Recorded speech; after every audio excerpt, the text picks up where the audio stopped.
Good morning, good afternoon, and good night, wherever you're tuning in. We are Slava and Jonathan, bringing you the Side Quest podcast, where we talk about character development, stories, and all things that are world building.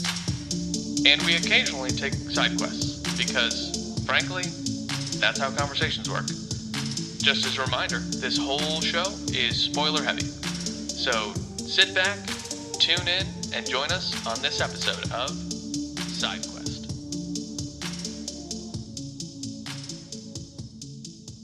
Another saucy Slava Saturday All the Saturdays are saucy when Slava's around. on the Side Quest. Well, we're back. Episode something, part 2.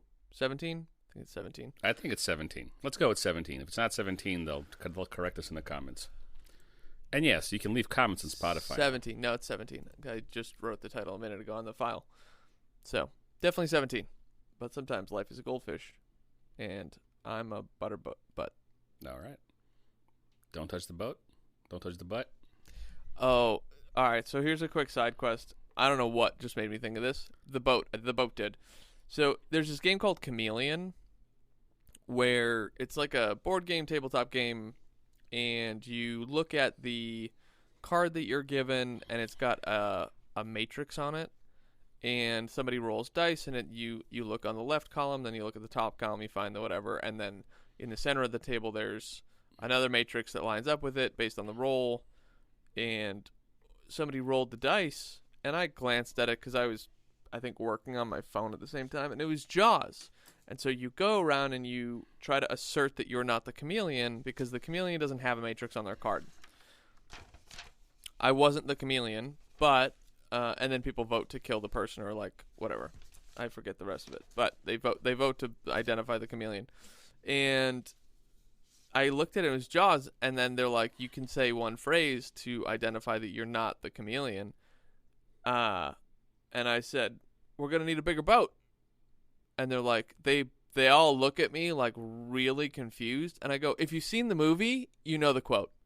Just with the dripping, oozing with confidence. Because I like, it's Jaws. If we're going to need a bigger boat. Like, it's a key line in the movie, right? And the game continues, and turns out it actually wasn't Jaws, because I looked at the dice wrong. It was Toy Story. And so they're all like, what the hell are you talking about? You're going to need a bigger boat. What boat? Well, it's Toy Story. What are you talking about? Well, let me ruin this a little further. It's not we're going to need a bigger boat. It's you're going to need a bigger boat, if I remember it correctly. Yeah, I missed that. I didn't say it right here, but I did say it correctly when I when I was touting off that I was correct. Right. Based on not looking at the dice correctly or the matrix. But the utter confusion that I saw in these people's faces. They were like, what? And they like look at the card and they look at the dice and they look at me and they go, I mean, he's real confident right now. What movie did he watch? What? Where in Toy Story does he talk about a boat? And they're just like looking at me and like, you know, hitting that Rolodex when you look through your own mind and you're like, Yeah. what is he talking about? And they ended up saying, well, clearly you're the chameleon because you don't know about this movie. And I went, well, you guys can vote me off the island or kill me or whatever. You're wrong. I'm telling you that right now, and the chameleon's going to win. But you do what you need to do. We're going to need a bigger boat. You're going to need a bigger boat. Somebody needs a bigger boat. Yes. That is yeah. Redrick needs a bigger boat. Redrick does need a bigger boat. Maybe he can wish for a bigger boat when he finds the orb. If only life were that simple. Yeah. All right, do you want to get into it? Let's do it. All right. Well, since you made me do this for 15 frickin' episodes, I'm going to have you do this. So, Jonathan, you want to give us a rundown of chapters 3 and 4? Yes. So, a man loves a woman. Sometimes they have a monkey. That's the start of this, or the end of this. Probably more of the former. So Roderick Roderick. Wow. It's a day in the life of me right now. You know what I just had popped into my head when you said "A Man Loves a Woman"? The song? Kenny Loggins' "Danger Zone." Well, yeah, depending on who you're dating, definitely Danger Zone. Woof. Also the zone in the book. Yes. Yeah. True. So, Redrick and his old friend comes back to his house and chit-chats with Guta, and then we see that, and this is chapter 3, or section 3, we see that his daughter is becoming less human and not responding the normal ways that human children do, which makes the mother sad. Redrick has, and I missed this, we talked about this a little bit before the show, Redrick's father comes back from the dead or something like that, reanimated dead. Now, yeah, because of the zone. Yeah, yep. and you can dive into this more in a little bit, but I thought he was having flashbacks to his father because I was like, oh, clearly his father's dead, so it's a flashback. And I just kind of accepted that as fact because of translation issues, or like, not issues, but like translations between Russian and English, because I didn't know how to make sense of it otherwise.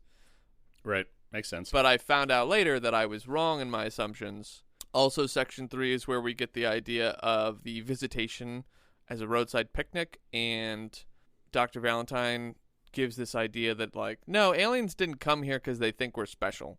They came here and they left their trash, which is a very different way to look at sci-fi, and I'm sure we'll dive into that. So I won't sort that out at the moment. And then section 4, Redrick goes into the zone because he was given a map by Burbridge, and then he takes Burbridge's son, and he knows he's going to sacrifice him, but in the middle of the journey, he, like, protects him, which I think is interesting because, I mean, maybe he just didn't want to carry the body, but...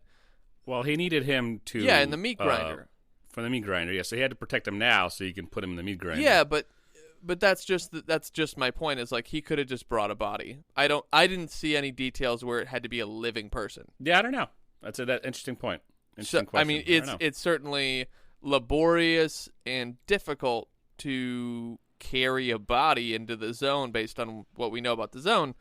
So, certainly would rather have this person alive. But I thought, why doesn't he just carry the... Anyway, so he protects Arthur, and then he's thinking about what he's going to wish for. Arthur, being the stupid, ignorant child that he is, ran forward into the meat grinder, and I will need to look up images of this because I had trouble picturing this outside of, like, because it's called a meat grinder, but I'm sure it doesn't look like a meat grinder. No, it's a euphemism because it tears the body into pieces. Like if you, the description of Arthur, how he got twisted like a dish rag and then popped. So I think it's just a... Yeah, I figured it was, again, I just assumed it was a translation issue. Yeah, anyway. That's just kind of anything that I didn't understand. I just was like, it probably sounds better in Russian. You're probably 95% right, just because that's what happens with translations. Right, which is not a bad thing. It's just like the nature of language between, English and French or English and Chinese. Like, well, we don't say look a dog, we say dog look, or whatever. I don't know. I don't actually know. Yep. Well, now I think I know, and I'll jump in here just real quick because I think you're done, unless you're not. So I'm sorry, but I'm jumping in here. Redrick's dead father. Why I think he thought it was a flashback, because there was a memory described when the authorities came for his father and how he saved him from the authorities taking him to be destroyed. Yeah. So so that's probably why. So at that point, that was the flashback, and then Noonan is watching the father sitting in an armchair making noises. What I think also might be confusing, the POV changes sometime. It doesn't really change, but the POV goes inside Redrick's head, and he starts talking in the first person, but it's all his thoughts. So we get an omnipresent POV, but then it narrows down. Everything gets italicized, and this is just Redrick thinking or talking, and then we back out again, and it's omnipresent kind of... That's omnipresent? Yeah, omnipresent POV. Third person omnipresent, third person limited, or first person. Yep. And I think that's probably what played a factor here as well. It's a fun storytelling technique, and not many people do it well. And even though I didn't understand everything, the nature of the story was still there, right? Yeah. So anyway, that long, lengthy me attempting to explain Roadside Picnic, there you go. Read the book. No, very good. Yeah, and read the book. It's a good book. It's actually like a novella, I would say, but that's fair. Whatever. I mean, it only has 4 sections. It's not very long. Yeah. Yeah. Let's talk about the first thing since, well, that's the third thing on my list, but let's talk about it first because we're here. I know you discussed this with me a little bit and how you were, I guess, kind of turned off by this style. Is we don't get a lot of backstory about anything. There's a lot of ambiguity about the characters. We get little vignettes. We get their internal thoughts, but we get very little as to character building. So you Correct. don't see an arc. Like, we just finished recording The Way of Kings. Like, Shallan and Kaladin, who were the main POVs in it. We see an arc. We see a growth. The Shallan that comes to the city where Yasna is, trembling and timid, is a different Shallan that saying, like, nope, I'm going with you to the Shattered Plains. The Kaladin then that's angry and morose in a slave wagon is different than the Kaladin who's about right. Yeah, then Bridge 4 Kaladin or Kaladin Stormblessed. Right, yeah, different person. Or Kaladin the captain, right? So here you just get vignettes of Red, who's always Red, and he was Red when he was 31 or 29 when we first meet him, and he's Red when he's 31 after his prison sentence. Noonan is Noonan, and the only arc that I see is finally in the end, where Redrick decides, after sacrificing Arthur, that he's not even going to wish for his daughter to be better again. He just wishes for the same thing that Arthur wanted to wish for, which is happiness for everybody, right? And then he adds a line, and may nobody be left behind, whatever that means. Whatever that so, means. My question is that the best wish to ask? No. That's a good question. A good question. Yeah. That's a very good question. But my primary question for this is, why'd you hate it? Because explain that, because I think that's a good tangent. So tell the audience what you thought about the ambiguity of the book, because the authors wanted you to a lot to be left to author interpretation. At least those who did analysis on this book that I read, that's their position. It's ambiguous, so you can figure it out for yourself. But tell me more. Sure. Well, so you keep using the word hate, and I'll tell you, I've only hated 2 things in life, and they were, well, people. They were people. And it was. Well, I retract that. Okay, you didn't like it that much. You thought it was because it wasn't helpful. I think hate is too strong of a word. Because if I hated it, I would have been like, I'm not finishing this book. Okay. Oh, fair enough. Actually, I have hated other things. We're gonna go down this road real quick. So there's a book called The Wandering Inn. It's like a progressive fantasy. Progression fantasy, not progressive. Oh, well, maybe it is. I don't know. I didn't finish the book. I got 12, and I have to watch myself because I would love to use expletives right now to describe how much vitriol I have toward this book. I would burn every copy if you gave me the opportunity. Now, that said, I did run into someone, my younger brother's friend, who's his DM for Dungeons and Dragons. He was like, the first book's garbage, the author's rewriting it, but if you could get past the first book, every other book is primo. And I was like, well, I couldn't because it was too much whining. It's as much as, I hated Divergent. I read it because I was like, oh, it's like Hunger Games, okay. And then the first book, and I'm like, good God, this is so terrible. The character's just like, I don't know what to do. It's basically, Shallan starts to do this in The Way of Kings, and it's okay, but it's not okay if it's your whole book. Shallan develops, which is nice. Right. But this character was like, I don't know what to do. Maybe I should do this. I don't know if I want to commit to that because I'm not sure what to do. And I was just like, you could kill yourself. It's the same. That's an option. It's the same way that I felt about Crime and Punishment. And I was like, cool. Just kind of checked out about you as a character because I don't understand the back and forth. Make a decision, commit to it, and be a friggin' human who understands their consequences to actions. You're never going to get everything right, and move forward and deal with the consequences. I think in Dostoevsky's defense, he wrote that character like that purposefully. It's on purpose. No. Yeah, and then your point's still valid because even though, again, Shallan, even though I like Shallan as a character, there were times where I was like, oh my goodness, girl, just do something. Do something.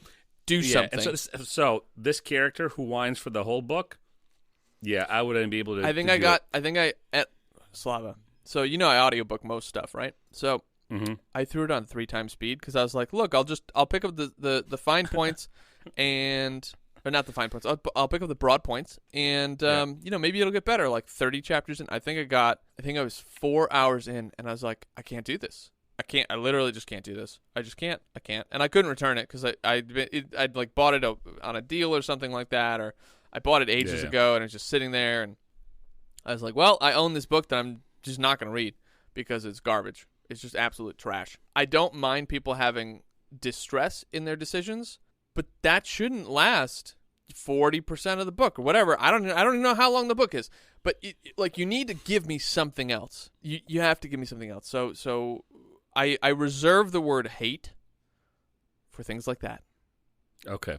Side quest over. All right, back to your question. So why did I dislike? It's not a dislike though. It's a wanting for more. It's a oh man, I'm trying to remember because this is like 5 days ago that I sent you this thing. I don't dislike it. I like the vignettes, but it should be longer, which is like a good feeling to have. It should be more vignettes. Yep. It should be a fuller story, or like a compilation. I think I made the comparison to Paris Je t'aime, Berlin I love you, New York I love you, etc., where the premise is you have to make a short film in this city about love. Those are the parameters. Do whatever you want. And so like Paris Je t'aime was this big piece, and there's one where Elijah Wood, who played Frodo in The Lord of the Rings, is a vampire falling in love. And then there's another one of like a normal New York couple that's falling in love. And it's just like, but they're all set in different time periods and different wherever. Like the parameter is it's New York and you deal with love. Do with that what you will. And they compiled, 17 to 20 short films. And it's like tied together as a feature. But the feature is a themed feature. It's topical. So the topic is New York and I love you. And it's like, that's cool. Or sorry, Paris and I love you. But that was cool. And this just feels, and like you said, it's a novella or smaller. It's like between a short story and a novella, right? Like it's longer than a short story, but I don't feel like it's a real novella, which is okay. But it just leaves me wanting more. And I just have a lot of questions about the world because I really enjoy world building. I mean, part of our podcast is, exploring the world of stories. And that's kind of a double entendre because it's both the world and the stories for those who are listening to our podcast. So I don't dislike the book at all. Frankly, I like when authors do something different. That's good. I enjoy that. I'm pro trying something different. Not everything that's different works. I think that this worked out pretty well because it was so different. It's like, oh yeah, what would it be like if aliens they weren't adversarial. They just came over here and like, oh yeah, pit stop, roadside picnic. And the thing is, like, I don't even think that describes it correctly as much as it's just a way for us to understand, because if you're talking about an extra planar being, it's like when you talk about God, right? You're like, well, God is this. And it's like, yes, but like that's looking at a big boulder or a big truth that is a boulder, and you're looking at one side of it. And then when you start to rotate, you go, oh, this side looks a little different. It doesn't negate the first piece of truth. It just is giving you a further expansion because extraplanar beings and divine beings have far more complexity than humans under our presumptions. But that's okay because we still need language to describe it. And there's actually a phrase that I really like. I think it's from, it's not Oscar Wilde. It's like this German guy. The limit of my language is the limit of my world. You know this phrase? No, I don't think so. Ludwig Wittgenstein from Tractatus Logico-Philosophicus. So a tractate on philosophy by Ludwig. What's his face? Yeah, Ludwig Wittgenstein. The limit of my language is the limit of my world. And I'll stop talking here in a minute, but I felt this pretty viscerally in 2018 when I had a breakup. I was feeling shame and I was feeling a lot of different things, and I didn't know how to deal with it because I didn't have language for it. I'm like, I don't know what I'm feeling.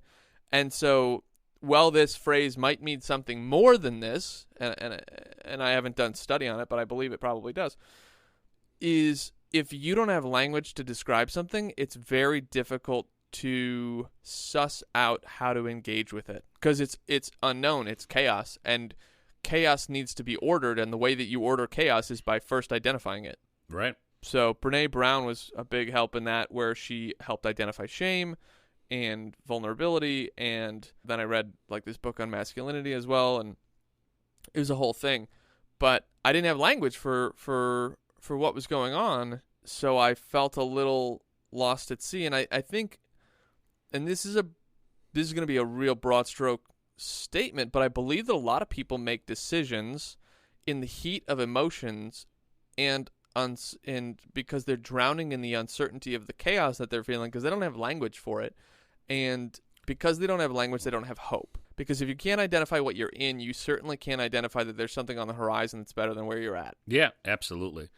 Absolutely. And I think growing up and I shared a little bit in this podcast about my childhood, which was chaotic. So I was constantly in survival mode. And it wasn't until around 2018, which puts me at around 37, where I was talking to a therapist, and he pulled out from the stories I would tell him.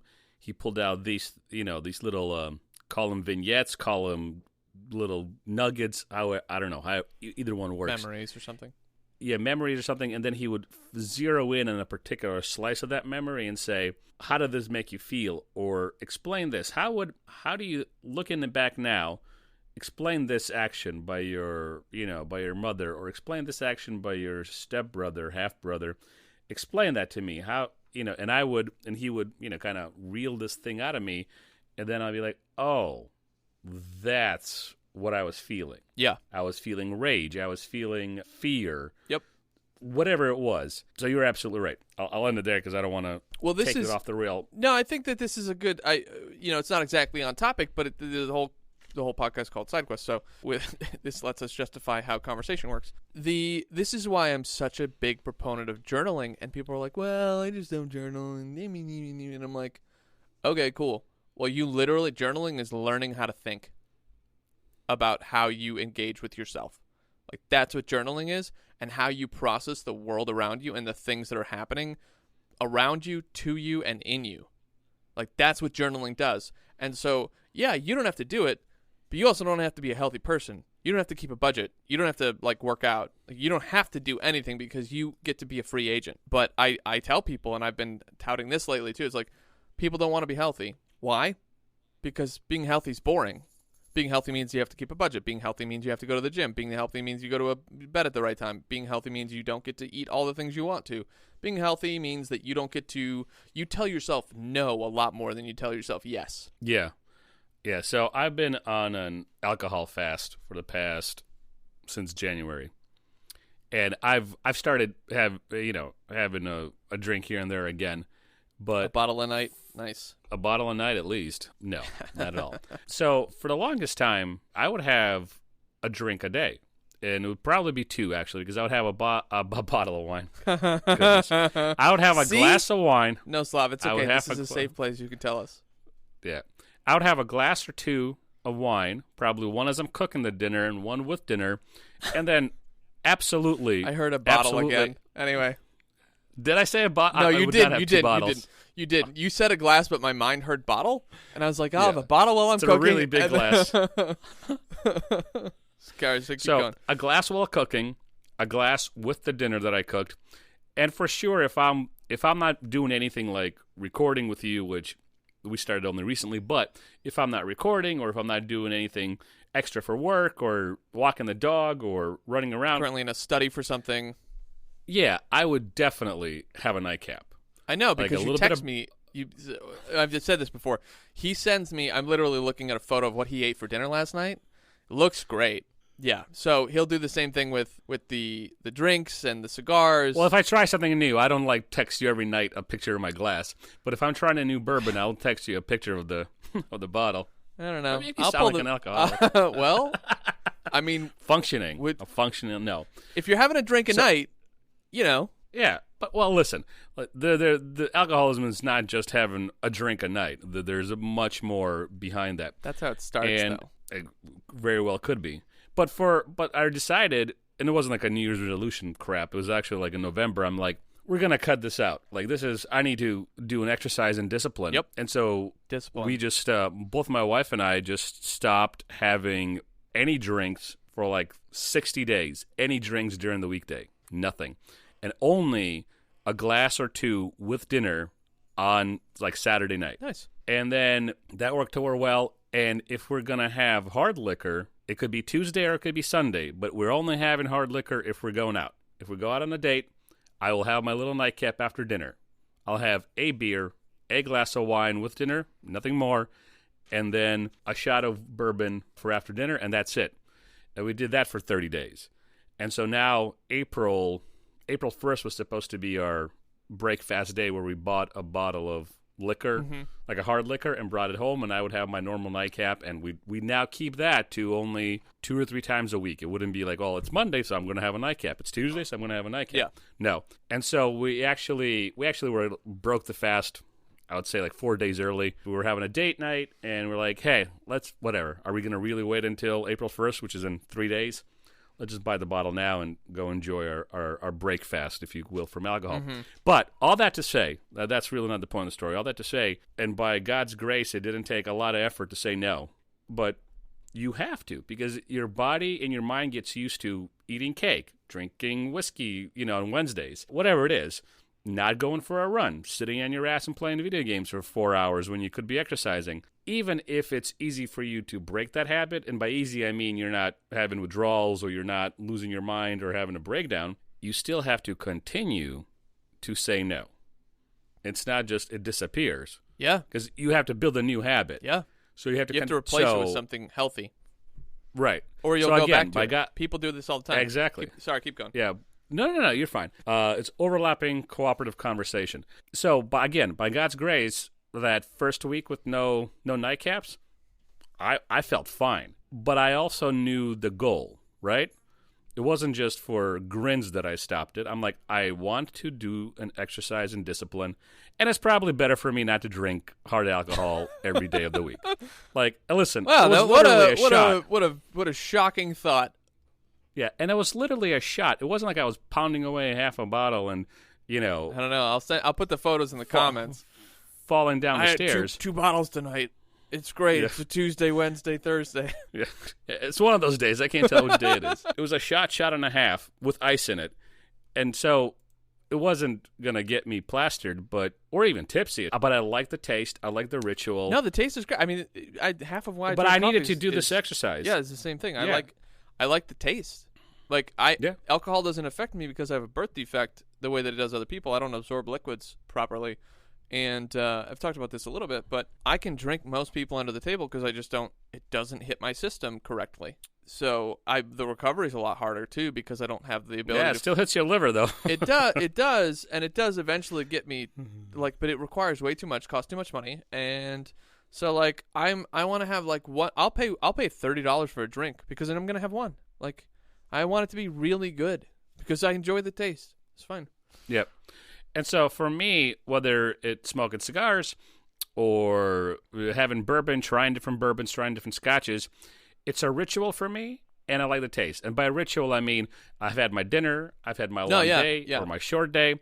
I want to relax. I want to watch a movie. I want to play a video game. Yep. I want to read a book. I want to listen to Kaladin, Stormblast, go through his thing. And I want to have my Bridge 4. Have my Yellowstone bourbon. Shout out to them. I think it's a fairly, I don't want to say unknown. That one? Yeah. It's Don't one you that I still want owe to me a buy for bottle? you. There we go. I do. This is one I want to buy you. We but covered this in a because previous episode, and I still don't have that bottle, everyone. I just want you to know that. Hey. You can come help me dig a French drain instead. If anybody can figure out how I can ship a bottle of liquor to Michigan without being arrested by the FBI, because you have the most draconian liquor laws I've ever heard in my life. I can literally not ship no distributor that I found, large or small, even on the border of Michigan, can ship to Michigan. Like, and I've searched for about, I would say under 20, but over 15 different distributors, big and small, nationwide and localized to the Midwest, specifically Illinois and Indiana. Nobody ships to Michigan. You got to do it like they did in the 20s, buddy. Yeah. So Send anyway, me a large shout out to dresser Yellowstone. With clothes in it. Yeah. And I'll sell the dresser and give you the money back on the dresser. Sounds fair.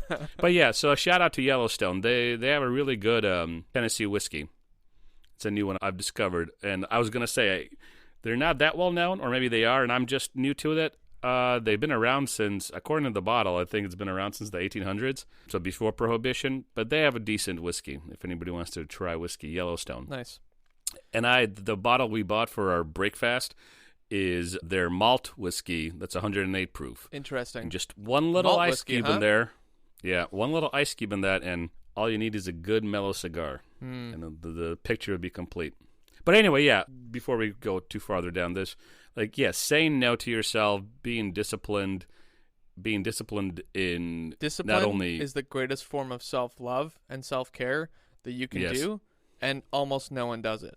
It's not going for mani-pedis. It's not buying yourself another Starbucks. It's not getting another piece of cake.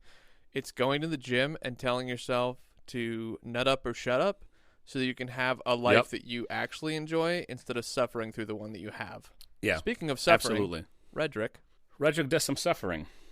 So we covered, let's say, before we continue with Redrick's suffering, we covered the ambiguity part, and we covered that. And I think I want to go a little bit deeper into this, but how this alien invasion is different from everything else we see in other sci-fi.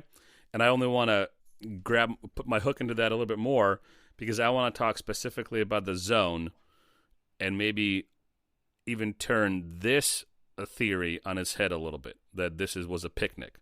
So bear with me. So this alien invasion is not like what we see in other sci-fi. Yeah, it's very different. Yeah, the aliens seem to be indifferent to what's going on or what they did. And so the Valentine Pillman, concludes that all these empties and full empties and all the trinkets that we find are no different than beer bottles or gasoline leaks of our cars when we go on a picnic as humans.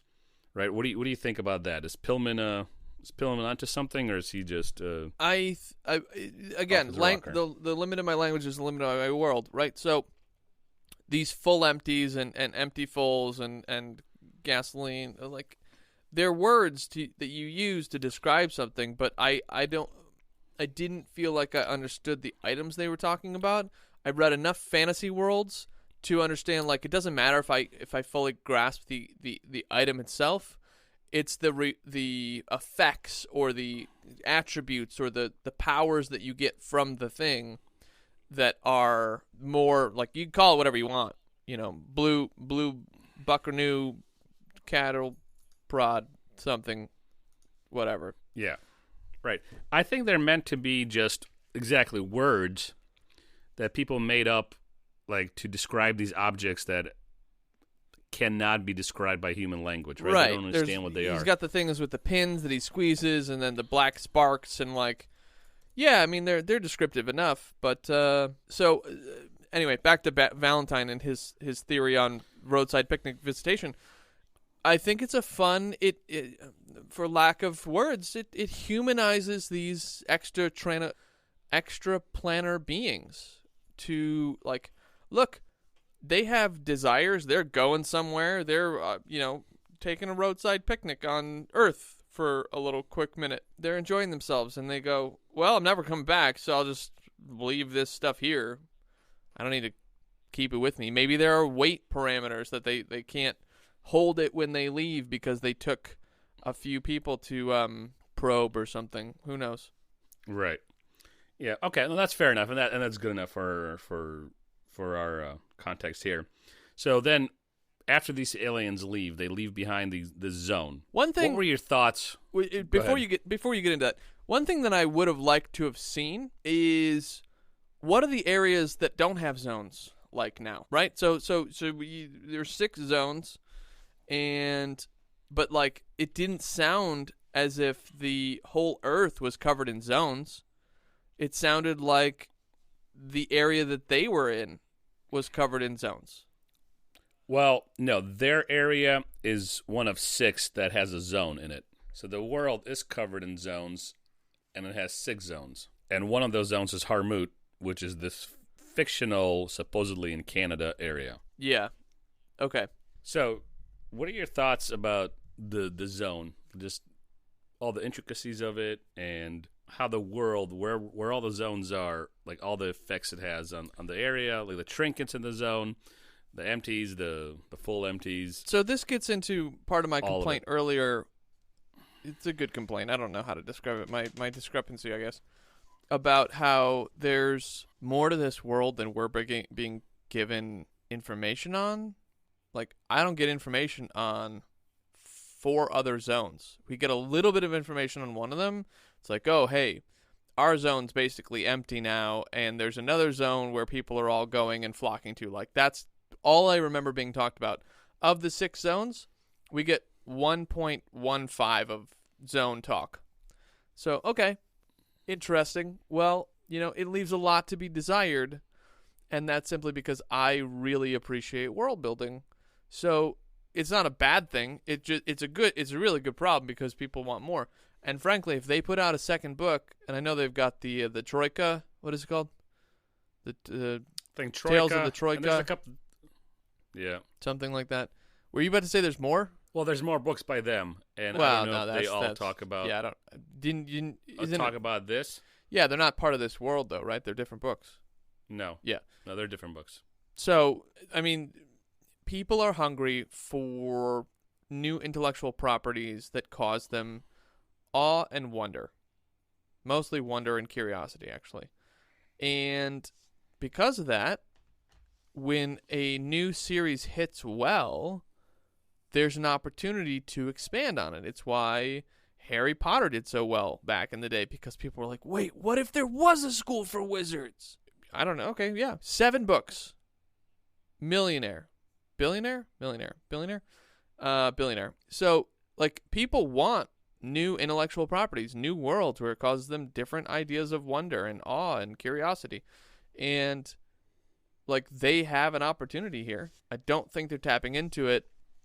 Now, granted, I don't think it'd be as large as Harry Potter or anything like that. But the fact remains that authors should continue to put out content that their audience is interested in. So there's a reader that I want us to get to, or an author named Will White. He's got a series called Cradle. He's 10 books deep. Sorry, 11 books deep? 10 books deep? 10 books deep. 11. I think it's 11. And he said, yeah, I think after book 12, I'm going to call it. And it's like, no. Like, people love your world. It's progression fantasy. Each book, the characters level up, etc., and, like, find new ways. And it's like a mixture between fantasy and sci-fi. It's very fun. Your audience is interested in this. So, like, go back to the beginning of the timeline. Okay, so, say this is the end of the arc. Go back to the beginning of the timeline and then start talking about the world through some other character's eyes that we've met. Make it a backstory. There's a character named Zeal who has this backstory of, like, being an apprentice to the Beastmaster so-and-so person. And, like, we don't know anything about the Beastmaster. We don't know a whole lot about Zeal, except for, like, the effects of what he's dealing with today. And he's a broken character for a variety of reasons. And we're like, well, we get a little bit of a verbal backstory, but what was his build-up before that? Tell us a Kvothe type story where we see him rise to power, and then we also, the end of the book is when all of his stuff breaks that we heard about in the current series.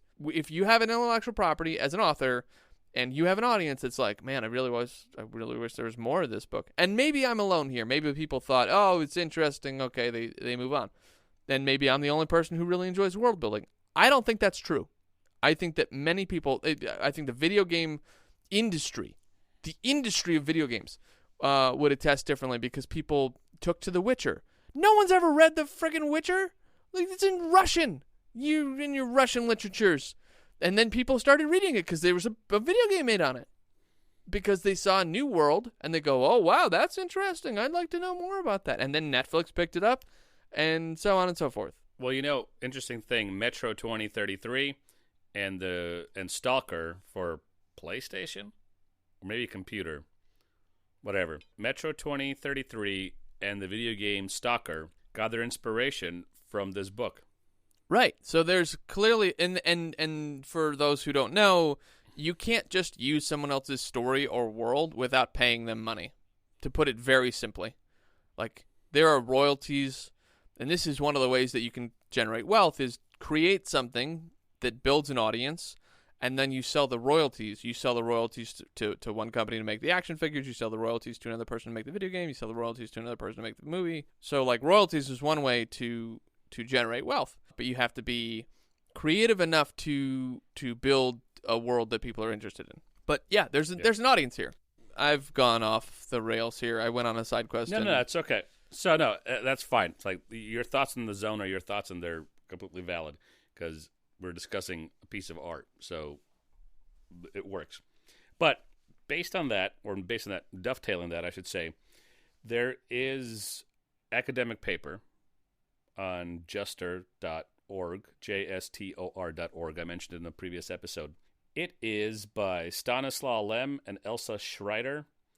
It's from Science Fiction Studies, Volume 10, 1983. And it's just called About the Strugatskys' Roadside Picnic. Anyway, that's if you want to go on your own little side quest and read it. You can get a free account and you can read it online. But they posit 5 possible interpretations for the zone. Or not 5 possible interpretations. A different interpretation, and they posit 5 arguments. So they say maybe not everything in the zone is rubbish, right? Okay. So maybe it's not refuse from a picnic. Maybe this is just alien artifacts, but it's not from a picnic. And not everything is passive. So some of these objects are not just, a beer bottle or the equivalent of a beer bottle. So what do you think about that? We'll just take one at a time and spend like 45 seconds on each. What do you think about that? I think it's plausible. I don't think we have enough information to validate it. I also don't think we have enough information from the scientists who are buying or using the materials after they're brought back by the stalkers. So, sure, yeah, maybe. So they're also, what they say is there's sharp boundaries in the zone. That's one of their arguments. Is like it seems that some parts of the zone is very Death trap. active. Yeah. Death trap. And other things are not so much. The chaotic scattering of the objects. That's one of the things. Then the booby traps that you mentioned. So we're not going to spend 45 minutes on each because they've flown into 45 seconds on each. They flow into each other. It's like Indiana Jones with Sci-Fi version. Yeah. And the Temple of there's Zones. Right. So booby traps. Are these really just alien things that are so advanced that humans are killed by them because of how imperceptible these objects are? Because then the question is a beer bottle that crushes an ant farm, ant hill on a picnic equivalent to what these things are? Or maybe they're just damaged alien objects. Because no matter how advanced the society is, what society's beer bottle or mayonnaise jar cap can resurrect people from the dead, right? Yeah. That's what Yeah. Lem and Scheider posit. And they say that it could be positive or it could be undirected.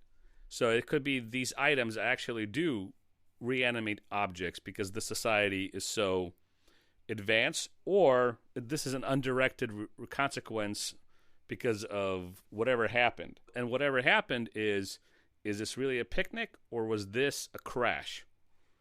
Did the aliens really crash on our planet? The crash seems more viable. Yeah, they didn't want a picnic and they didn't want to take over. They were just going on their merry way to Alpha Centauri to, take pictures of it. And they crashed into the planet. These objects did have positive attributes to them. That they were meant for something like reanimating matter or some sort of gravity machines, right? But because of the crash, and because they're from a different side of the universe, they're now crashed and damaged, and they're on the planet Earth with its specific physical properties, with its laws of physics and gravity and thermodynamics and all the other stuff. So these two worlds collide, and now you have a zone. And you have Pillman, who is technically right, because, yeah, from his vantage point, maybe just a picnic, but he's technically right. These things, we know nothing about them. We think they're going to advance us technologically, right? We think this is going to do good things, but is it advancing anything? With all the government involvement and scientific involvement in the zones, has the human race, what, has it been like 6 years, I think? 10 years since the crash? About 6 to 10 years, if I remember correctly? Yeah, that sounds about right. Since the crash, and all we have is monkey children, deformed sperm of the stalkers that create monkey children, and we have Burbage with rubber legs, and we have Four Eyes and the other guy, and whatever the other nickname is for the stalkers. They're all scattered dead bodies. We have Arthur, who gets eaten by a meat grinder. We have the cops who are chasing the stalkers. We have the stalkers who are evading the cop. We have this government entity that Noonan is part of. They're trying to catch all the stalkers, but you kind of get the idea that they're not really they're not like good cops trying to stop bad people.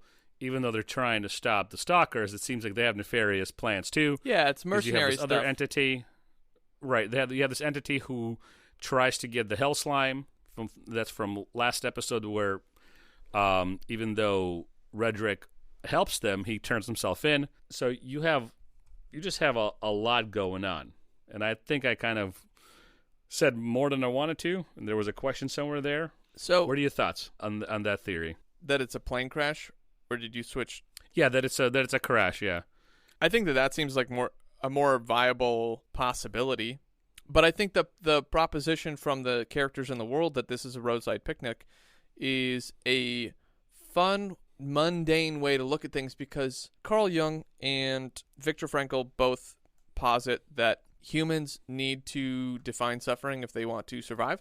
Man, I'm super oversimplifying that. But we often will take the things that occur and find meaning. We have to give meaning to them. And a roadside picnic is just as viable as a crash. I think they're both fun. I think they're both interesting. I think the crash seems more viable than the picnic, though. Right. And what I find interesting about these kind of discussions and papers that are written like by Lem and Schreider is there's three things going on, I think, and I might be oversimplifying it. There's the author's intent, which some of it is available to us, some of it is not. Right. There is what is the fallout of that. I'm going to put in a separate category, but the fallout of the author's intent. So if an author writes a book to convey a message and uses a story like this to convey a message, there's something that happens in the story that's kind of underneath the meta narrative. A guy named Red, who we don't get his backstory, but I'm sure in the author's mind he had some sort of backstory to give him the characteristics that he has and explain away the actions that he's taking, right? So that part is, what you just said. How do these people in this world, how do these characters explain away the suffering or the problems that the zones have brought to them? And then there's us, who can pick apart and theorize, well, maybe it's not a picnic. It's very plausible and valid for Vladimir or Valentin Pillman to say it's a picnic, because that's Pillman in his world, from his limited vantage point, trying to understand the zone. But for us, it's easy to philosophize and theorize, and that's the fun part, where you're like, hey, dude. That's why we like these worlds. Maybe it's not a picnic. Exactly. Maybe it's not a picnic.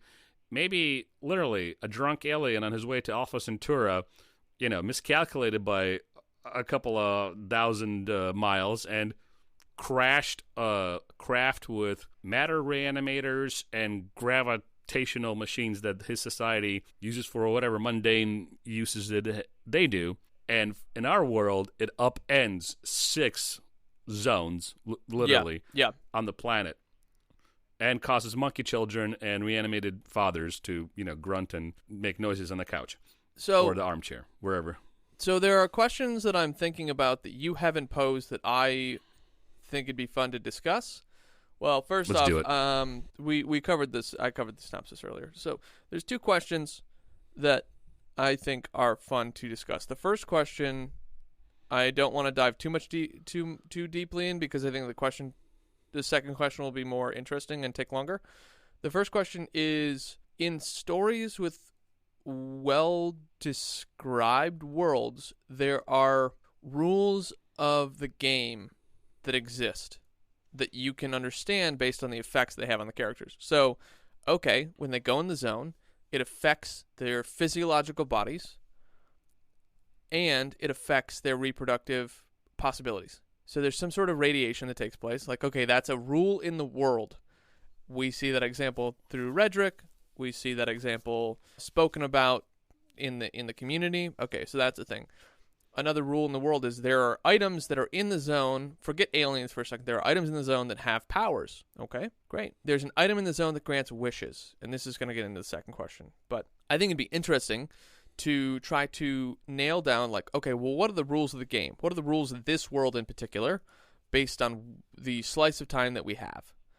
And because there's a lot of exposition you can pull from that, and even more so than sometimes the authors give credit for or think through, because as an author you can only think through so much because you're going to miss stuff. You have your own blind spots. But what are some of the key rules that stood out to you in this world? And then I want to get into the second question about the golden orb and wishes. All right. The ones that really stood out to me would be the booby traps, where, Red is throwing the bolts. That was very cool. I liked that. Yeah. And because that affects the time, where you lose time in the zone, which probably is not literally you lose time like you're in a different dimension. It affects your mind, your body and your mind, where you lose the sense of time. And those little, the booby traps and the meat grinder and all that stuff, and all the golden orb will get to it, like you said, those things stood out to me, because the zone where it affects your organs, or the slime that like melts your legs, okay, I get it, because this is alien stuff from a different planet. It's radioactive. It's already established that these zones are, full of dangerous items. So that's kind of par for the course, if you will, for this dangerous zone. Because take that awful event in Ohio just a little bit ago, where there was the derailment. The people were affected, the environment was affected, animals died. That's just what happens. But there was no adverse effects to the laws of physics. Like, people didn't walk by the derailment and spontaneously combust or get wrung out like a dish rag, right? Yep. So those little things really stood out to me, and how dangerous the life of a stalker really is, because to survive as long as Red has, he has to have seen people die. He has to have had a few close calls to know to use the bolts to throw on particular places, and to know, well, if the bolt moves at this speed, or the bolt is untouched, unharmed, then okay, we go 40 degrees to the left and go really slow, all that kind of stuff. That was really fascinating to me. Those are the places in the zones and the rules set up by the author that stood out above everything else. Okay.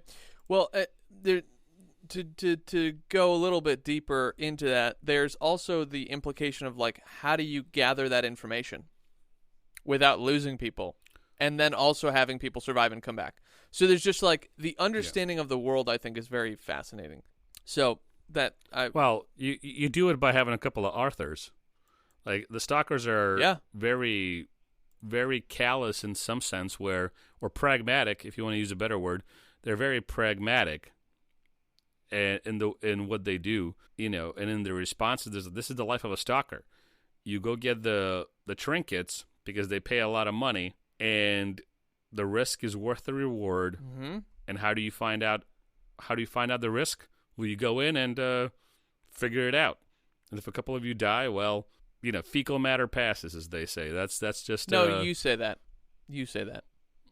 Other people say a different phrase. I think mine's funnier. No. Like in my previous episode, I said you had a Kapukarvis grin when you told me a character was pregnant when she clearly was not in the book we were covering. Yeah. Yeah. But that's to me. Sorry, I like your question. I want to go deeper in it. So that's what stood out to me. And you do have to sacrifice humans to find out. You don't have to go into it going, all right, we're going to take Arthur and put him through the meat grinder. But let's say 4 stalkers go into the zone. They understand that one of them might die.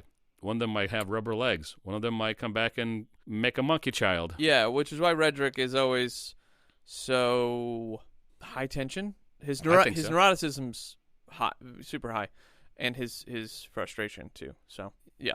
All right. So that was the first question, and then I want to end with this question because I think it'll take a while. What would be a good wish to ask from the golden orb? And I realize that there's like a madness that comes with it because we saw that with Redrick and Arthur and what they were shouting about. But there's a group of people who have been toying with this ethical question of how do you word wishes, and they're Dungeons and Dragons players. So there's a spell in Dungeons and Dragons that is called Wish, and it has no limitations. It has suggested limitations, but because Dungeons and Dragons is a game that you can use, and it's basically, I describe Dungeons and Dragons as an improv game with your friends where you sometimes roll dice. It's a storytelling game. Hey, I want to go to the local pub and I want to fight the first guy that I see. Okay, cool. Roll for initiative. Great. The word wish, or the spell Wish, is a 9th level conjuration spell. It's instantaneous, and the only classes that can use it are sorcerers and wizards. Wish is the mightiest spell a mortal creature can cast. By simply speaking aloud, you can alter the very foundations of reality in accord with your desires. It has a list of stuff that it describes of like the basic uses of the spell, but most people don't use it for that. So most people do this. You might be able to achieve something beyond the scope of the examples. State your wish to your dungeon master as precisely as possible, and your dungeon master has a great latitude in ruling what occurs in such an instance. The greater the wish, the greater the likelihood that something goes wrong. This wish simply might fail, the effect you desire might have partly achieved, or you might suffer some unforeseen consequence as a result of how you worded the wish. For example, wishing that a villain were dead might propel you forward in time to a period when that villain is no longer alive, effectively removing you from the game. Similarly, wishing for a legendary magic item or artifact might instantaneously transport you to the presence of the current item's location. Like, I want a level 27 axe, and it's like, cool, well, that's in a dungeon with a dragon, and now he's going to eat you and you're dead. And it's like, so carefully worded wishes, and there's actually, to extend onto this, and I hope you're thinking about, like, how you would word your wish, which wasn't exactly the question that I asked, but, like, I want to know how you would word your wish. When using this, there's an author named Andrew Rowe, and I would like to get to reading some of his stuff at some point, but he's working on a story for a character in the world that we have minor play with, that we meet a couple times, and also they're alluded to a variety of times from one of the other main characters that you talk to. And he's got a book that he's writing right now called Carefully Worded Wishes, because anyone who plays Dungeons and Dragons for any amount of time understands, like, oh, a wish spell is really powerful, and then your dungeon master, who curates the foundations of the fabric of the world that you're living in, determines the outcome of your wish, which is why you need carefully worded wishes. All that information that seems non sequitur to say, just wishing for happiness for everyone is not a good wish, first off. Secondly, you need to be philosophical in your language choice. And we won't even get into the fact that, you know, maybe the language that you use, like English, French, Russian, whatever, isn't descriptive enough for the power source that is granting said wishes to give you as accurately as you want. Maybe they function on a different language structure, like these extraplanar beings. And so you're using a bastardized language to describe something which leaves the fabric of existence more longevity to go, oh yeah, and it fulfills the request in a more oblong, chaotic way, as opposed to like, oh, well, I wanted a blue dog. And it's like, well, you got a blue dog, but it's like a dolphin. We call that a blue dog. It's like, well, that's not what I wanted, but you only get one wish. So how do you carefully word your wishes in a way that you get exactly what you've wanted? That's a very, very good, very interesting question. And that's why we're going to end on it, because it's going to take a while to discuss, but not too long, just long enough. So that's going to be a bit of a mental exercise in strength, because everything I read and the studies I did in preparation for this episode and the last episode too, they don't even delve into that world, that discussion. It wasn't the point of the story. It just happens to be there. Wasn't the point of the story. I still want to talk about it. I'm just, buying some time here as I think about it. So you wish to buy more time? I wish to buy more time. That's your wish. So Lem and Strider, when they're describing the Golden Sphere, they're talking about it almost as it's like a black fairy tale. That's the word they used. It is something that is in the zone, but it could be a fairy tale. It could be just the ramblings of men who entered the zone, and the meat grinder is the orb. But at the same time, you do have what I would call facts in this tale, because Red knows he has to sacrifice a human to the grinder in order to talk to the orb. So there's that element of it, and he does sacrifice Arthur to the grinder, and then Redrick in turn can reach the golden ball. At that point, the authors break off the tale and subscribe the word finis, right? So and that ends there. That's the ambiguity. So I read that, and I didn't even think about what I would wish for until now, which is fine. I wouldn't wish for happiness for everybody because I don't care.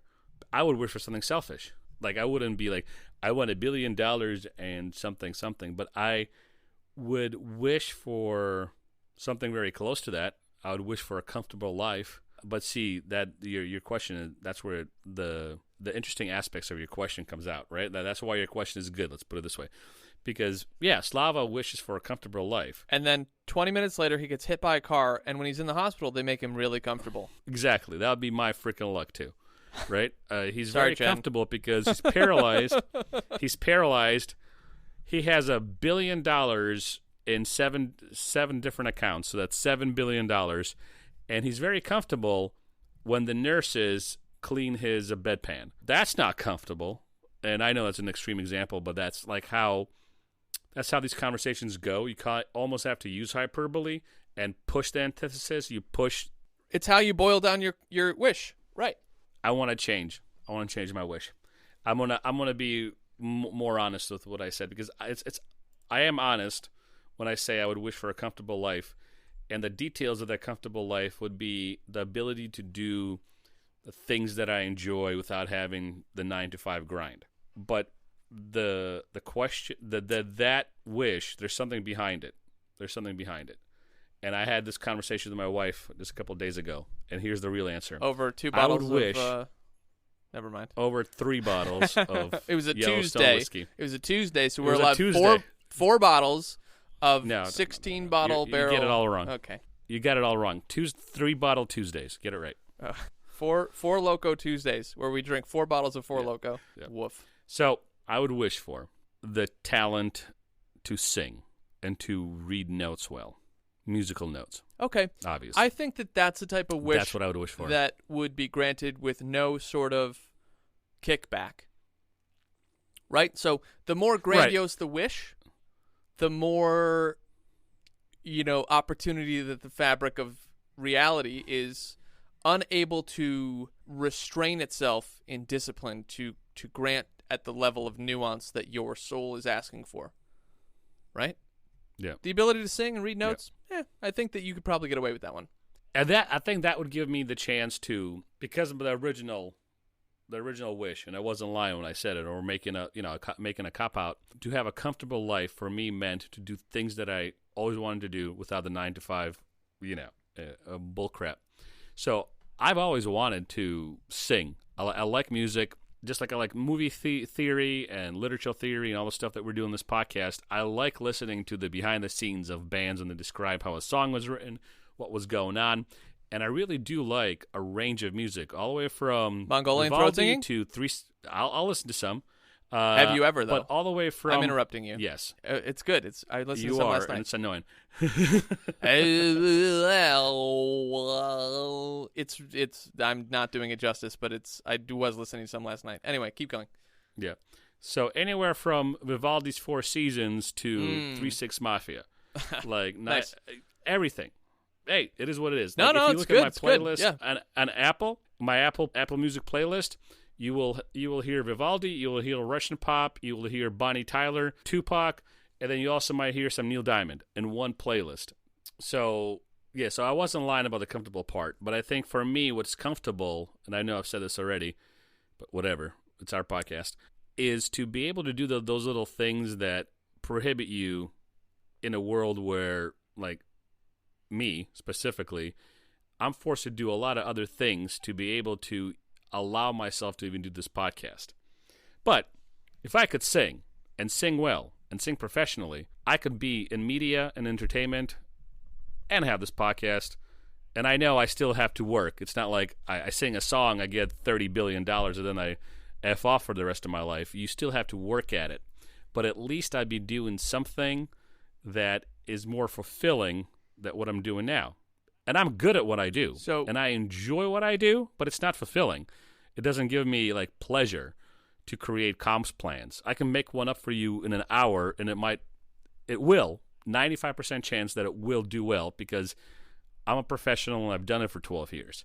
But it doesn't, like, give me any sort of fulfillment. So would a better wish be to start being paid better than you're being paid now, doing something fulfilling, and you're allowed to sing really well? Maybe that's getting a little more complex. This, going off on your rules for this exercise is that the more complex the wish, the more chances of it going, to hell in a handbasket. How about just the ability to sing exceptionally well, and then I'll make it and make money. I'll on go it. on auditions. And make money from it. I mean, that still seems like a reasonable wish, because it could be busking, or it could be, it could be a lot of things. That's true. I could be a busker. I don't want to be a busker. You don't want to be a bard? Going back to D&D? So, no. Carefully worded wishes. I want to pause for a second and ask the audience. I really want you to think about this. How would you word a wish in a way that could not be turned against you? You've heard me describe it. You write your wish down. I wanna like deviate from this, and then I'll talk about my wish. So there's a character from a forum. They're like, my character's a werebear, which is like a werewolf bear. I obviously want to keep the conditions of the perks without the drawbacks, and losing control of myself every full moon. How would I write a wish for this, for the best possible chance of outcome? And then people chime in, because this is literally a question that the D&D community has been thinking about for years. Like, this philosophical question has been something that we go back and forth on, and I'm not well versed enough to include myself in the community, but I'm doing it anyway, because I've only been playing since like 2014. But how sadistic's your DM is the response, because they're happy to let you get away with something for the sake of fun if you don't have to worry too much about it. But if they're going to take that and keep you in line, then you need to be very, very specific. Next person goes, you could say something like, I wish to be cured of lycanthropy, which is like this being a werewolf bear, but still retain all of its effects and characteristics besides that which happen as a result of the full moon. And then someone comes and rebuttals that with like, well, there's a lot of room for interpretation here, kind of like we just described, where it's like, what does cured of lycanthropy mean for interpretation? And so it's just these quick 4 comments, like question, response, is what we're dealing with here, where you continue to boil down the linguistics of the actual ask of the wish, right? So you want to think about how you would word, and again, if you want something simple like Slava was moving toward, like I want to be able to sing and read notes well and get paid for it. Like, it's not a big ask, and it's something that you could literally train yourself to do over the course of, let's say, 2 years, right? Like 2 years part-time, you spend 2 hours a week on it, right? Like, and you could become pretty good probably. I think that's a fair. That's 6. Yeah. Yeah, fair. So carefully worded wishes. I want to know. I really want to know what wishes you audience members would ask for. And it could be fame, it could be fortune, it could be, new skills like Slava, it could be a comfortable life. And I want you to type them out in the comments, because Slava and I will go back through and give you the response scenarios of, okay, great. You want a comfortable life? Great. And then, it's not a bad life. The response we did here with Slava, where 20 minutes later he gets hit by a car and he's made really comfortable in the hospital. It's like, okay, it wouldn't be that extreme necessarily. maybe you get a raise and a promotion and you get to move into a bigger apartment, but every winter it leaks water. Too close to home for me. Anyway, or something like that, where you take the wish, you grant part of it, and then something, positive and negative come with it. So yeah, I want to know. I'm really curious on what you people would wish for. So for me, when I first think about this question, and I'm also on the fly here, because although it's been a question philosophically written about in the D&D community for a long time, there's no real easy answer, because you're dealing with an unknown chaotic entity who's going to be granting said wishes, and in this instance we moved it from an orb to a genie. For me, my first thought was I wish that I was living with my fullest realized potential. Now that's a really trapping wish, because they could just go, well, all right, you've capped your potential. Right, like you just tone it down, and like this is the top for you, and like, wow, that sucks. There's nowhere to go. Or in the reverse, like you ever seen Monkey's Paw or like Red Monkey's Paw? We should dive into that at some point. And if it's a short story, and I think it is, maybe we just like do that as a stand-in episode next time, because it would go along with this. Maybe they make me realize my full side potential, and I become, like Slava said, a musician who's well paid and whatever. But I'm absolutely miserable in life. Right? Like, I get everything that I wanted, and now nothing's hard for me. I can pick up any skill in 20 minutes. I can be a nuclear physicist in 20 minutes, and I'm the best in the world. And it's like, okay, well, now life's easy and boring, and like part of what makes life interesting is the struggle. And so you have to think about these wishes in a way that you play out the scenario. And frankly, there's actually been studies done where people who play Dungeons & Dragons are better at taking risks in their real lives because they practice taking risks regularly when they play their sessions. Well, maybe I'll try this. Character dies. Okay, well, you roll a new character. All right, well, I did this before. I tried to jump over a chasm that was further than I knew I could jump, and I tried to whatever. Okay, well, I know not to do that next time, but that doesn't mean I can't try using this magical item to help get across there. Like, okay, you use it, you get across, cool. And then, maybe I'm going to try this other daring feat. But they have better risk mitigation because they can start to see the problem in front of them from different angles of like, well, I know my abilities. How can I use those abilities? Because I know I better know my limitations to get where I want to go. And I thought that was interesting because it's just role play.